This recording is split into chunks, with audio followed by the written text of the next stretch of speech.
नमस्कार साथियों। आज के इस वीडियो में हम एक ऐसे टॉपिक के बारे में डिस्कस करेंगे जो संस्कृत से रिलेटेड जितनी भी आपकी भर्ती होती है, चाहे वो रीट का हमारा प्री एग्ज़ाम हो, रीट का हमारा मुख्य एग्ज़ाम हो, या सेकंड ग्रेड का एग्ज़ाम हो, या फर्स्ट ग्रेड यानी प्रथम श्रेणी का एग्ज़ाम हो, सभी के लिए महत्वपूर्ण टॉपिक है। और उस टॉपिक का नाम है संज्ञा प्रकरण। संज्ञा प्रकरण का ये पहला पार्ट है, क्योंकि संज्ञा प्रकरण एक ऐसा टॉपिक है जिसमें बहुत सारी चीज़ें हमें पढ़नी है, तो एक पार्ट में इसको पढ़ना संभव नहीं है, तो इसको हम कई हिस्सों में डिवाइड करके इसका अध्ययन करेंगे। तो टॉपिक की शुरुआत हम इसके नाम से करते हैं, संज्ञा। बचपन से हम हिंदी भाषा में पढ़ते आ रहे हैं कि किसी व्यक्ति, वस्तु, स्थान आदि के नाम को संज्ञा कहते हैं। तो यहाँ पर मैं सीधा सा कहना चाहूँ कि नाम को ही क्या कहते हैं? संज्ञा कहते हैं। जिस तरह से हम किसी वस्तु की पहचान निश्चित करने के लिए या किसी व्यक्ति विशेष को संबोधित करने के लिए उसका एक निश्चित नाम निकालते हैं, ठीक उसी तरह से संस्कृत व्याकरण में नामकरण का जो सिस्टम है संज्ञा प्रकरण के अंतर्गत पढ़ते हैं। नामकरण का सिस्टम इसलिए कह रहा हूँ कि बार बार उन चीज़ों को दोबारा नहीं कहना पड़े। तो संज्ञा प्रकरण में एक निश्चित वर्ण समूह को या किसी परिभाषा को एक निश्चित नाम दिया जाता है। उन सारे नामों को हम संज्ञा प्रकरण के अंतर्गत पढ़ते हैं। उदाहरण के लिए जैसे इत संज्ञा है, लोप संज्ञा है, इन सारी संज्ञाओं का जो अध्ययन है हम संज्ञा प्रकरण के अंतर्गत करते हैं। यहाँ मैंने सिर्फ 2 संज्ञाओं का नाम लिखा है, इस तरह से बहुत सारी संज्ञाएं हैं जिनका डिटेल से हम यहाँ पर अध्ययन करने वाले हैं। तो सबसे पहला जो टॉपिक है संज्ञा प्रकरण का, जिसकी हम शुरुआत करते हैं, वो है माहेश्वर सूत्र।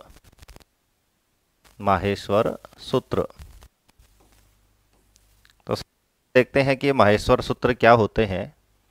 तो माहेश्वर सूत्र होते हैं ए, ई, उण। दूसरा माहेश्वर सूत्र है रील, रिक। तीसरा है ए, ओंग। चौथा है आई,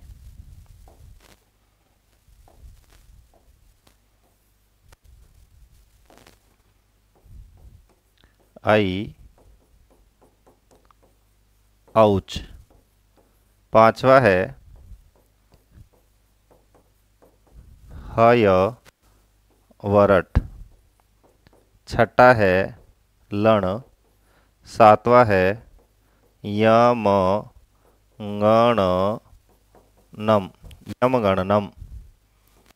आठवां है झ, भ, य, जभय। नवा है घ, ढ, ध, स, गढ़। 10वां है ज, ब, ग, ड, द, स, जबगढ़। 11वां है ख, फ, छ, ठ, थ, च, ट, त, व। ख, छ, ठ, थ, च, त, व। 12वां है क, प, य, कपय। 13वां है स, स, स, र, स, सर। और अंतिम माहेश्वर सूत्र है हल। तो इस तरह से संज्ञा प्रकरण का जो पहला जो टॉपिक है वो है माहेश्वर सूत्र।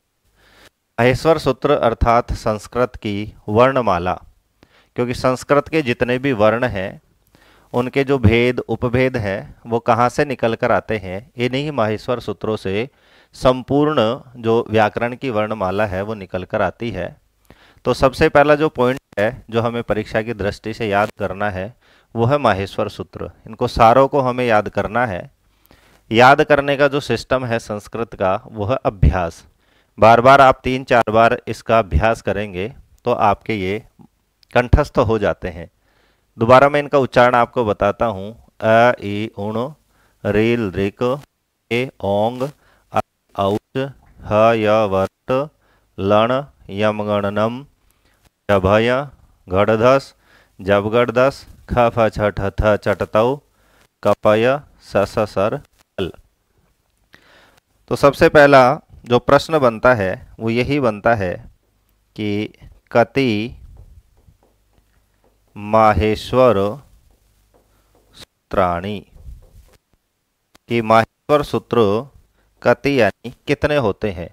तो हमारा जो आंसर होगा संस्कृत में वो होगा चतुर्दश माहेश्वर सूत्राणि, कि जो माहेश्वर सूत्र होते हैं वो संख्या में कितने होते हैं, चतुर्दश अर्थात 14। तो पहला जो पॉइंट था वो संख्या से संबंधित था कि माहेश्वर सूत्र कितने होते हैं, तो 14 माहेश्वर सूत्र हैं। दूसरा हमारा जो प्रश्न यहाँ से बनता है वो इसके नाम से बनता है कि इनको जो माहेश्वर सूत्र है वो क्यों कहा गया है। तो भगवान शिव का एक नाम है महेश, उन्हीं से उत्पत्ति होने के कारण इनको माहेश्वर सूत्र कहा गया है। उत्पत्ति का तात्पर्य हमें कैसे पता चलता है, संख्या हमें कहाँ से याद करनी है, तो इससे रिलेटेड हमें एक श्लोक पढ़ने को मिलता है कि नृत्तावसाने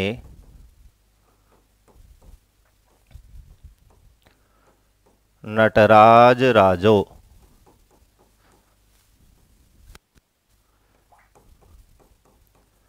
ननाद ढक्काम नव पंचवारम।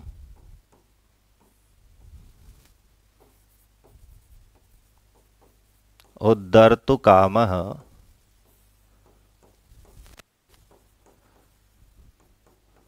सनकादि सिद्धान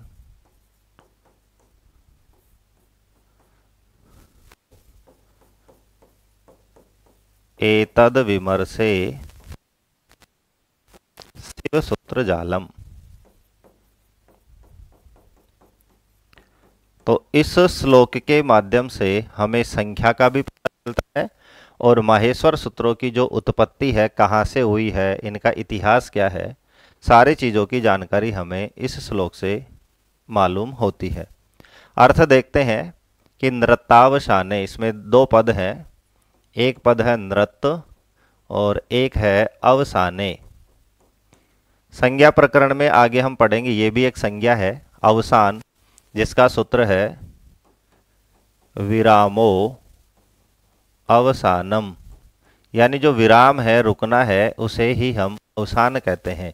तो यहाँ पर नृत्य अवसाने का अर्थ हो जाएगा कि नृत्य के अंत में, यानी नृत्य के विराम हो जाने पर नटराज राज भी भगवान शिव का ही एक अन्य नाम है कि नटराज राज यानी भगवान ने ढक्काम यानी अपनी डमरू को, नव यानी 9, पंच यानी 5, बार यानी बार, तो 9 और 5 14 बार ननादा यानी बजाया।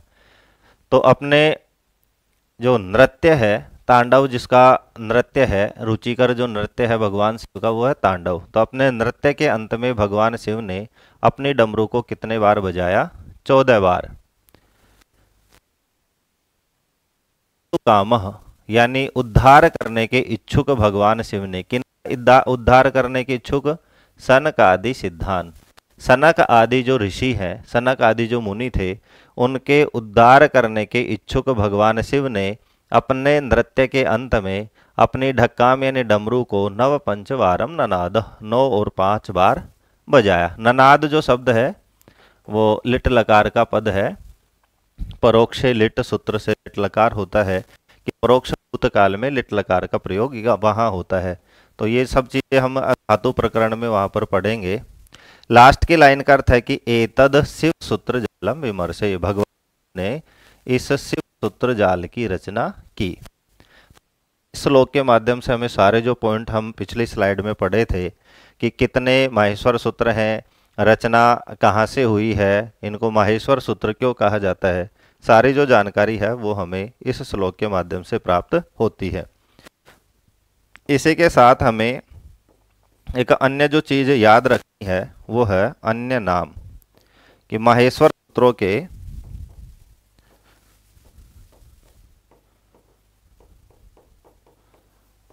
अन्य नाम और कौन कौन से हैं। तो सबसे पहला जो नाम था वो था माहेश्वर सूत्र, जहां से हमने टॉपिक की शुरुआत करी थी। जो हमें श्लोक के माध्यम से प्राप्त होता है वो है शिव सूत्र जाल। इसमें संस्कृत वर्णमाला की बात से इनको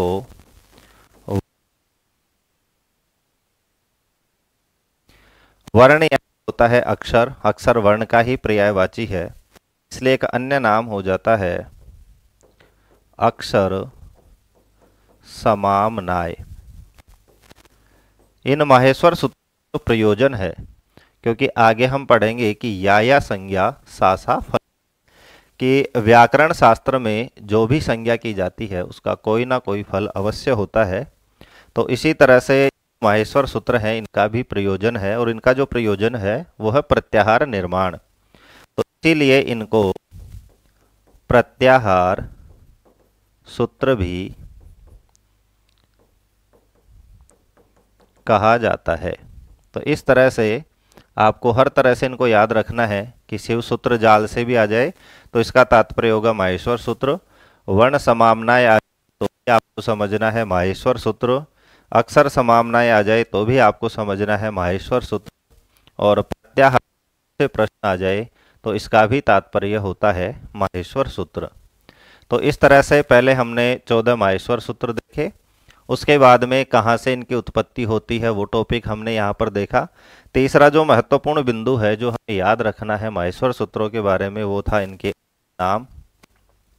अगला जो बिंदु है याद रखना है वो होती है कि जो माहेश्वर सूत्र है लघु सिद्धांत कौमुदी में जब आप पढ़ेंगे तो उनके नीचे एक वृत्ति लिखी हुई है, एक लाइन लिखी हुई है, बहुत ही महत्वपूर्ण लाइन है, जिसमें से आपको बहुत सारी जानकारी प्राप्त होती है, और वो लाइन है कि इति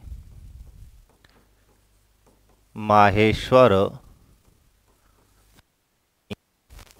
14 माहेश्वर सूत्रों के नीचे लिखी हुई पंक्ति आपको लिखकर बता रहा हूं कि इति यानी ये जो है ऊपर जो 14 हम पढ़े हैं ये क्या है, माहेश्वर सूत्राणी। इसी के आगे लिखा हुआ है अनादि संज्ञार्थानि, यानी इनका जो प्रयोजन है वो अनादि संज्ञा करने के लिए। देखो वापस संज्ञा शब्द आया है तो यहां पर अण का मतलब है अण प्रत्याहार, अण प्रत्याहार। ये प्रत्याहार क्या होते हैं तो आगे संज्ञा प्रकरण में पढ़ेंगे कि प्रत्याहार क्या है, क्योंकि इसका भी एक सूत्र है आदिरंतेन संहिता।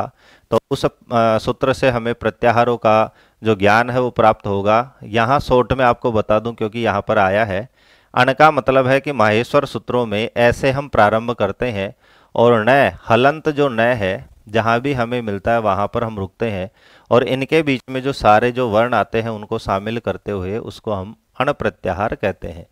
तो माहेश्वर सूत्र के नीचे पहली जो लाइन लिखी हुई है वो है इति माहेश्वर सूत्राणी, कि ये माहेश्वर सूत्र है, और ये माहेश्वर सूत्र किस काम में आते हैं, इनका प्रयोजन क्या है, तो अणादि संज्ञार्थानि, यानी जो पहला जो प्रत्यार है वो अण, और आदि का मतलब होता है प्रारंभ। तो अण, अच, हल आदि जो हम प्रत्यार पढ़ेंगे उन प्रत्यारों का निर्माण करने के लिए ही इन माहेश्वर की रचना की गई है। इसी लाइन के आगे लिखा हुआ है कि एषाम अंत्यः इतः, कि एषाम, एषाम केषाम, तो माहेश्वर सूत्राणाम,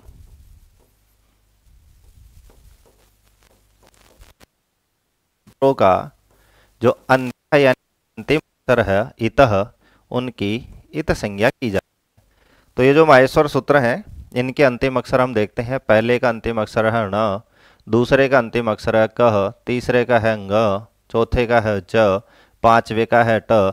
तो इस तरह से जो 14 माहेश्वर इन तो अंतिम वर्ण है इसकी कौन सी संज्ञा होती है? अच्छी तरह हमें याद रखना है कौन सी संज्ञा होती है? इत संज्ञा। तो यहाँ से प्रश्न क्या बनता है कि माहेश्वर सूत्राणाम अंत्यः किम, कि माहेश्वर सूत्रों का अंतिम वर्ण है उसकी कौन सी संज्ञा होती है? तो हमें याद रखना इतः, कि एसाम अंत्यः इतः, कि इनका जो अंतिम वर्ण है उनकी इत संज्ञा होती है। तो इस तरह से हमें जो इसकी वृत्ति है उसको याद रखना है। इसी लाइन के आगे लिखा हुआ है कि हकार आदिशु, यहाँ पर मैं पदच्छेद करता हूँ, वहाँ पर आप अंत में यहाँ पर संधि युक्त पद मिलेगा कि हकार आदिशु अकारः उच्चारणार्थः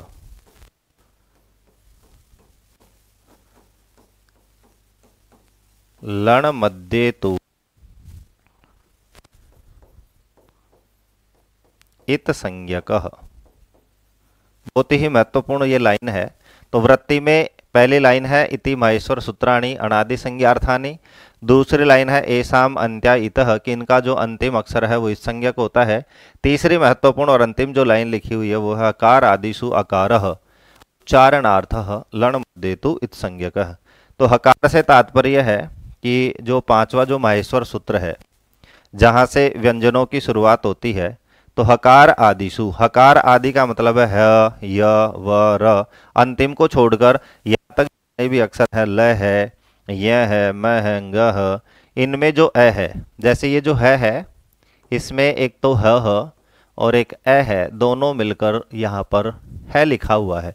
तो इन सब में जो अ है वो उच्चारणार्थ, वो केवल और केवल उसका जो प्रयोजन है वो क्या है? उच्चारण करना। तो हकार आदिशु अकारः उच्चारणार्थ, कि हकार आदि में इन सब में जो अ मिला हुआ है वो केवल किस काम के लिए है? इनका उच्चारण करने के लिए। क्योंकि व्यंजन का अच्छी तरह से उच्चारण करने के लिए उसमें स्वरों को मिलाया जाता है। तो ये जो प्रारंभिक जो चार हैं माहेश्वर सूत्र के चार जो सूत्र हैं वो हैं स्वर विधायक, और अंतिम जो 10 है 5 से लेकर 14 तक वो है व्यंजन विधायक सूत्र। तो इनके अंदर जो अ है से लेकर है, ये है जो लास्ट है, इनमें जो अ है उसका जो प्रयोजन आपसे परीक्षा में पूछा जाए तो क्या है? उच्चारणार्थ, केवल उच्चारण करने के लिए।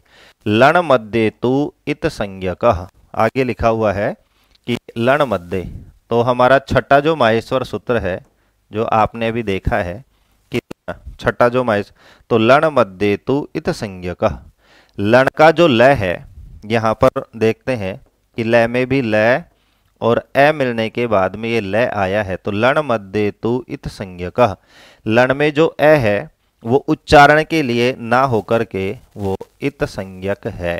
अब ये इत संज्ञा क्या होती है मैंने पहले भी बताया था। इसके 6 सूत्र हम पढ़ेंगे कि संस्कृत व्याकरण में इत संज्ञा करने वाले 6 सूत्र हैं। तो यहाँ पर जो अ है आपको परीक्षा में पूछे कि लण के मध्य जो अ है उसका प्रयोजन क्या है, तो वहाँ पर उसका प्रयोजन है इत संज्ञा करना। तो हकार आदि में सारे वर्णों में जो अ है वो उच्चारण के लिए है, और लण का जो अ है वो क्या है? इत संज्ञक। यहाँ पर मैं इत संज्ञा को डिटेल से पढ़ने से पहले 2 सूत्रों की चर्चा करता हूँ, क्योंकि हमने माहेश्वर सूत्रों का यहाँ पर लाइन देखी कि एसाम अंत्या इतः, कि माहेश्वर सूत्रों का जो अंतिम अक्षर है वो इत संज्ञक होता है, और हर माहेश्वर सूत्र का जो अंतिम अक्षर है वो है व्यंजन। तो व्यंजन की जो इत संज्ञा करने वाला सूत्र है वो है हलंत्यम, और लण में जो अ है वो स्वर है। तो स्वरों की जहाँ पर भी इत संज्ञा की आवश्यकता होगी तो उसकी इत संज्ञक जो सूत्र है वो है उपदेशे अजनुनासिक